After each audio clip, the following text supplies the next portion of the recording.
পাৰিলে 10 লাখে মাৰি খাম হয় না কথাটো কি হয় এইটো চাউলৰ কাৰ্ডৰ যে কিমান প্ৰব্লেম ইয়াত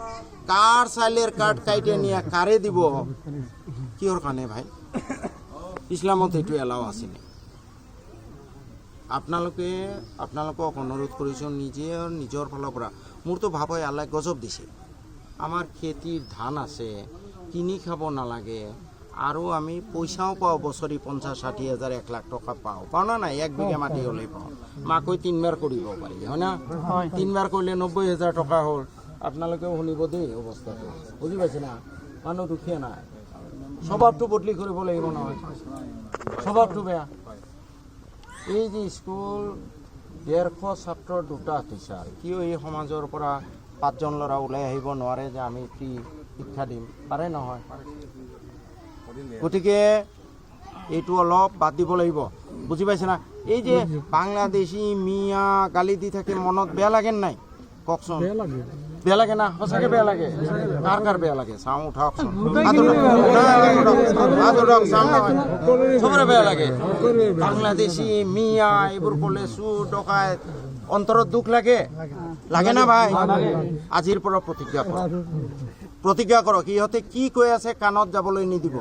যি কৈ থাকক আজিৰ পৰা প্ৰতিজ্ঞা কৰক আমি আমাৰ ল'ৰা ছোৱালী ভালৰ ভাল বনাম পঢ়ুৱাম কৰিব না প্ৰতিজ্ঞা চবে কৰিব না চবে হাত উঠাওক আৰু কওক ইনশাআল্লাহ মই কৈ যাওঁ আপোনালোকে ক'ব ইনশাআল্লাহ আজিৰ পৰা আমি আমাৰ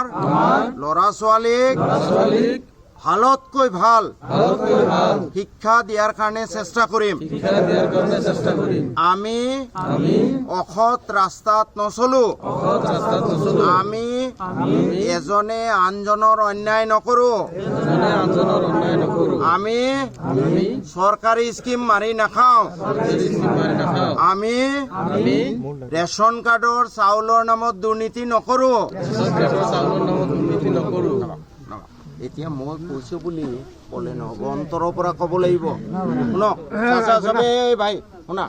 মই এইটো কৈছোঁ মানে অলপ অন্তৰ অলপ ভিতৰত যাবৰ কাৰণে মুখেদি কৈ আছোঁ কাণলৈ ৰৈছে কাণৰ পৰা আৰু অলপ ভিতৰত যাব লাগিব সেইকাৰণে মই হাত দাঙি পেলাই কোৱাইছোঁ বুজি পাইছেনে এতিয়া নচৰিত তুমি লিড ল'বা আমাৰ অৱক্ষৰ ভাই লিড ল'ব আপোনালোকে দুজনে পঢ়াব নোৱাৰে মই জানো অন্তত আৰু 3জন মানুহ আনক ফ্ৰী পঢ়াই দিব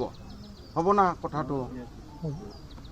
নাইবে এই যে এনেকুৱা কামবোৰ এই যে এইবোৰ বিক্ৰী কৰি লাগিলে তাৰ পৰাই আমাৰ 1000কে টকা দিলোঁ